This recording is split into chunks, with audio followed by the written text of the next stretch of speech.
조카가 집에 KT 올레의 지니아를 사용하고 있어요. 지니아 나비야 좀 틀어줘 이렇게 얘기를 했는데 어린아이가 요청하는 나비야는 이제 그 나비야 나비야 이런 건데 하동균의 나비야를 이제 틀어주더라고요.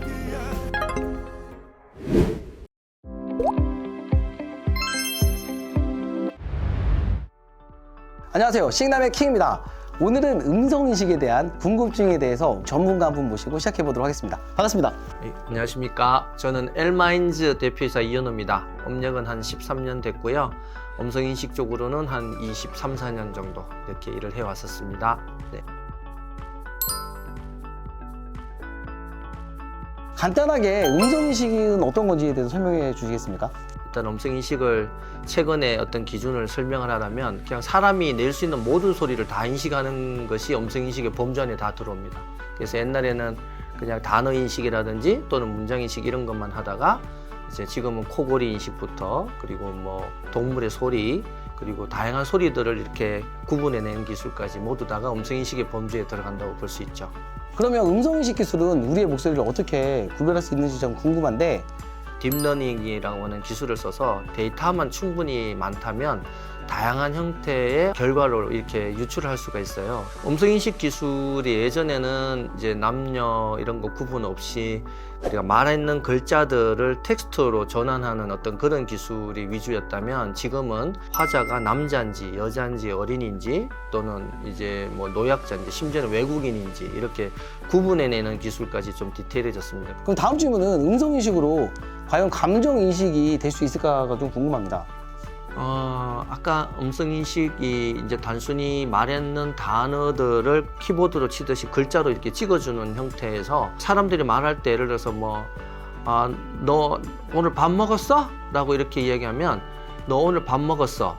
나 오늘 밥 먹었어? 밥 먹었어! 이렇게 얘기하는 다양한 내용에 대해서 뒤에 감정적인 표현으로 느낌표라든지 물음표라든지 뭐 다양한 물결 표시라든지 나 오늘 보고 싶었어 이러면 이제 이렇게 뭐 표현해주는 그런 다양한 형태의 어떤 그런 것들도 다 표현이 가능해지고요. 그리고 지금 현재 실질적으로 그렇게 진화가 되고 있어요. 고객센터나 콜센터 상담을 하거나 할 때 고객들한테 어떤 상품을 설명을 하고 있는데 이 사람이 이거 물건을 사고 싶은지 안 사고 싶은지 이런 것들을 어떤 스코어 값으로 해서 계속 표현도 되고 있습니다. 그래서 점점점 음성인식이 이제 가까워지고 있죠. 우리 일상생활에. 그래서 마케팅이나 이런 데도 활용이 되고 있고요. 그러면 궁금한 게 사람이 쓰는 단어 말고 사람이 내는 소리 같은 경우도 다양한 소리들이 있잖아요. 그런 소리도 인식해서 쓸 수 있는 기술들이 있을까요? 그럼요. 요즘에 음성인식 분야가 굉장히 다양해지고 있어서 저희도 참 재미있는데 특히 최근에는 이제 코골이라든지 또는 이갈이라든지 또는 무호흡 증세라든지 이런 것들까지 다 인식을 합니다. 그래서 베개라든지 또는 매트리스 같은데 스마트 매트리스 같은데 이런 코골이라든지 이갈이 같은 기능을 넣어서 숙면을 취하고 나면 얼마나 많은 코골이를 했는지 리포팅을 해주는 그런 솔루션들이 이제 아주 일반화되어 가고 있습니다. 내년이면 아주 쉽게 주변에서 보실 수 있을 것 같아요. 그런데 적용하면 좋긴 좋겠네요. 그럼요. 그래서 숙면을 취했는지 안 취했는지 자기가 모르고 또 컨디션이 어떤지 이런 것들을 항상 이게 빅데이터로 분석을 하면서 매일매일 알려주니까 실제 건강에도 굉장히 큰 도움이 될 거라고 생각이 됩니다. 다음 질문입니다. 그 음성인식이 시끄러운 곳에서 잘 활용이 좀 어렵잖아요. 그 노이즈도 많이 들어가고 그리고 주변에 다양한 소리들이 들어오다 보니까 그런 거에 대해서 뭐 해결할 수 있는 방법 같은 것들이 앞으로 나올 수 있을지 궁금합니다. 음성인식에 있어서 제일 큰 과제 중에 하나가 바로 이런 시끄러운 환경에서 특정 말만 인식해내는 기술일 것 같습니다. 이게 대단히 어려운 기술이고 결국에는 우리 엔지니어들이 가지고 있는 제일 큰 숙제 중에 하나인데 이거를 해결하기 위해서 이제 다양한 시도들이 있습니다. 노이즈 스프레션이나 또는 뭐 빔포머나 다양한 이제 전문적인 어떤 기술을 사용을 하는데 빔포머라는 말을 이렇게 좀 썼는데 그게 뭐냐면 이제 특정 방향으로 이제 발생이 되는 사람들의 소리만을 캐치하는 기술입니다. 그래서 실질적으로 그런 빔포머 기술을 써서 이제 비명을 지르거나 사람 소리가 발생하는 그 위치로 소리 방향이 정해져서 그 소리만 받도록 아예 이제 제거하려고 하지 말고 소리를 그냥 있는 소리에다가 소리를 입혀가지고 다양한 소리에서의 그 발성을 이렇게 학습을 시켜서 예를 들자면 나이트클럽에서 나는 소리에 사람의 뭐 말하는 소리를 입힌다든지 또는 지하철 역에서의 소리라든지 또는 물소리에서의 소리라든지 이런 것들에 우리가 사용하고자 하는 단어들을 그냥 입혀버려요. 그래 입혀서 많은 데이터를 만들어서 학습을 시켜서 거기서 오히려 인식이 잘 되게 하는 그런 기술을 사용을 해서 요거를 극복하고 있습니다. 저희들도 제거하기보다는 오히려 이런 쪽으로 해서 이런 어려운 문제, 숙제를 이제 극복하고 있습니다. 그리고 실제 성과도 훨씬 더 좋고요. 이제 음성인식이 이제 일반화되면서 단순히 이제 AI 스피커 같은 경우는 이제 우리들 생활 속으로 아주 깊이 들어왔죠. 그리고 휴대폰에서도 음성인식이 되고. 이런 경우도 있었어요. 친구 와이프 이름이 진이에요, 진이. 진이야 이렇게 와이프 이름을 부를 경우에 스피커가 안녕하세요. 무엇을 도와드릴까요? 친구 와이프의 이름을 얘기했음에도 불구하고 진이가 답변하는 경우들이 있는데 AI 이름을 잘 줘야 될 것 같은데 그분에 대해서 어떻게 생각하시는지.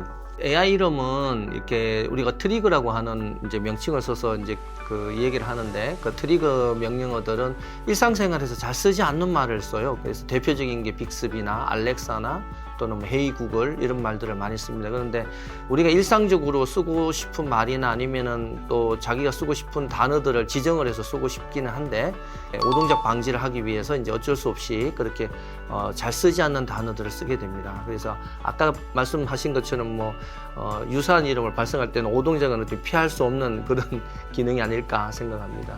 사실 빅스비는 전 처음에 야 이름 너무 어렵게 줬다 이거 발음도 어려운데 이름 뭐냐라고 했는데 오늘 대표님 얘기 들어보니까 왜 이렇게 이름 어렵게 줬는지 좀 이해가 됩니다. 이제 일상생활에서 우리가 쓰는 트리거들이 어떤 단순한 단어에서 이제 벗어나서 어떤 하나의 문장이라든지 또는 특정 키워드들이 좀 일상생활 용도로 좀 많이 이렇게 옮기고 있는 과정이 있습니다. 그러면서 기술이나 이런 것들도 점점 어려워지는 거죠. 그래서 기술도 조금 더 디테일하게 트리거가 한 개가 아니고 빅스비 예를 들자면 하이 빅스비라고 이렇게 이야기하면 당연히 동작이 되죠. 그런데 우리가 위급할 때 빅스비를 부르면 하이 빅스비 이렇게 이야기할 수도 있잖아요. 그러면 그 하이 빅스비라고 이렇게 했을 때 그 상황이 이게 비명이라든지 또는 위급한 상황이다라고 인지가 돼서 그 동작 자체가 무슨 일이 있습니까? 뭐 이렇게 물어볼 수도 있는 거죠. 실제 요즘에 나와 있는 그 딥러닝 트리거 같은 경우는 그런 기능이 있습니다. 그래서 그런 식으로 이제 점점 발달하지 않을까. 네, 요즘에 강아지나 고양이 같은 반려동물을 많이 키우는데 목소리도 분석이 될 수 있을지 좀 궁금합니다. 한 15, 16년 전에 삼성전자 모바일 사업부에서 의뢰가 한번 왔었던 것 같아요. 그래서 한번 진행을 했었는데 이 강아지가 그 짖는 소리에서 충분히 배가 고프다든지 또는 화가 났다든지 또는 놀아달라든지 다양한 형태에서 강아지 목소리가 다른 것은 인지가 됐으나 그 강아지가 짖는 소리가 같은 종이라도 나라마다 다르게 짖거나 분석하는 데 있어서 규칙적이지 않은 그런 것들이 많기 때문에 사람이 인식하는 것보다 더 어렵지 않을까 결국에는 그런 생각을 합니다. 하지만 데이터가 많이 쌓인다면 강아지와 내가 어느 정도 대화나 아니면 감정 교류 정도는 할 수 있을 거라고 생각을 하고 있습니다. 그럼 당분간은 어렵지만 나중에 뭐 10몇 년, 20몇 년 지나면은 가능할 수도 있다는 얘기네요. 그럼요. 빅데이터만 잘 모집하고 그리고 자기 집 강아지에 대한 어댑테이션 기술이 일반화되면 집에 있는 강아지가 배고플 때 요즘에 보니까 뭐 버튼을 누르더만요. 그런 것처럼 이제 대충 짖기만 해도 우리가 쓰는 말로 뭐 밥 주세요 이렇게 뭐 의역해서 나오는 형태의 제품은 나올 거라고 생각합니다. 그러면 이제 많은 사람들이 궁금해할 주제 중에 하나인데 음성인식을 통해서 미래 사회에는 어떤 일들 우리가 할 수 있을까요? 우리 미래사회에서 조금 더 발전해 나가야 되는 방향이라면 저는 당연히 이 보안이라고 생각합니다. 이 보안 문제는 많은 것들이 포함될 수 있는데 자기를 보호할 수 있는 기술도 있고 그리고 또 어떤 상황들을 인지를 해서 사람들을 도와줄 수 있는 기술 쪽으로 이제 진화되지 않을까 보고 있습니다. 그래서 한 예를 들면은 학교 안에서 학생들이 어떤 위급한 상황이 발생을 한다든가 또는 도움을 요청해야 되는 상황들이 있으면 그 음성인식이 이제 자연인식을 통해서 AI가 상황을 인지를 해서 주변 사람들한테 다양한 형태로 어떤 도움을 요청할 수 있는 그런 것들이 일단 가능할 것 같고요. 요즘 묻지마 범죄라든지 또는 다양한 일들이 많이 생기고 있는데 이런 일이 발생을 할 때 주변 상황을 이제 인지를 할 수 있는 어떤 장치들이 있음에도 불구하고 그것들을 활용할 수 없었는데 뭐 이태원 사태나 이런 데서도 만약에 초기에 사람들이 많이 위험하거나 어떤 상황이 인지가 됐을 때 그런 다양한 소리들을 AI를 통해서 이제 미리 대처할 수 있는 기술 쪽으로 이렇게 발전을 해 갈 거라고 저는 생각합니다. 약간 단어에 대한 의미나 감정도 분석할 수 있지만 전체적인 그 대화의 내용의 문맥을 이해해서 전체적인 방향성을 예측할 수 있다라고 이해하면 되겠습니다. 당연하죠. 그 사람들이 일단 어떤 사람들끼리 대화를 하다가 감정이 격해지고 이러면 우리는 이거 위험하겠다라고 생각을 하지 않습니까? 똑같이 일단 음성 인식을 통해서 아까 앞에 말씀드린 것처럼 단순히 텍스트로 변경이 되면서 어떤 감정이나 이런 것들에 대한 정보들도 같이 어떤 스코어 값으로 활용을 해서 지금 상황이 많이 위험해지고 있다. 또는 지금 상황이 되게 화기애애하다. 뭐 이 정도는 충분히 알 수 있도록 할 수 있습니다. 또 AI나 음성인식에 관심이 많은 분들도 계실 텐데 음성인식 기술을 공부하려면 과연 어떤 과정을 거쳐야 되는지 궁금합니다. 음성 인식이 영상 인식하고 다르게 그 눈으로 볼 수 없는 소리를 갖다가 이렇게 눈으로 볼 수 있도록 만들어서 우리가 그 결과를 이렇게 유출을 해내야 되거든요. 그러다 보니 그런 과정에서는 각 회사마다 또 각 연구소마다 노하우들이 되게 많습니다. 그래서 그런 것들을 인터넷이나 아니면 유튜브를 통해서 접한다는 건 대단히 어려운 것 같고요.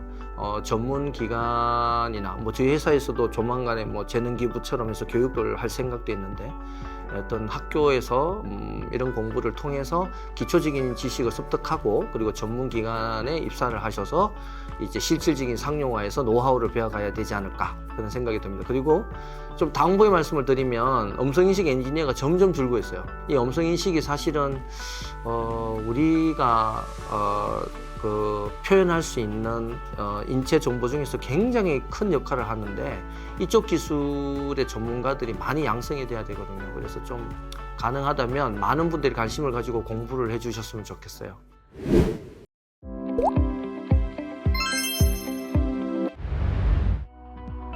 자, 오늘 이렇게 음성인식에 대해서 제가 궁금한 것들 리스트 몇 가지 정리해와서 여쭤봤는데 오늘 한번 촬영해 보시니까 어떻습니까? 유튜브 촬영은 처음 해보는데 너무 재밌고요. 이런 기회를 통해서 음성인식에 대한 사회 전반적인 인지도를 조금 올릴 수 있고 또 전문가들이나 또는 사용자 입장에서 이런 좀 전문 분야에 계신 분들이 조금 더 이해의 폭을 넓힐 수 있는 기회가 돼서 참 좋을 것 같습니다. 그래서 앞으로 자주 불러주시면 제가 여기 와서 많은 얘기 해드리겠습니다. 아유, 감사합니다. 엘마인즈라는 회사가 궁금하신 분들은 저희 아래 링크 달아둘 테니까 여러분들이 한번 적극적으로 연락해 보시면은 만나 주실 겁니다. 그래서 궁금하신 거 있으면 댓글로 남겨주신다면 제가 그 댓글을 전달해서 답변 받아가지고 댓글로 또 남겨드리도록 하겠습니다. 오늘은 이 정도로 마무리하고요. 저희는 다음 시간에 뵙도록 하겠습니다. 감사합니다. 감사합니다.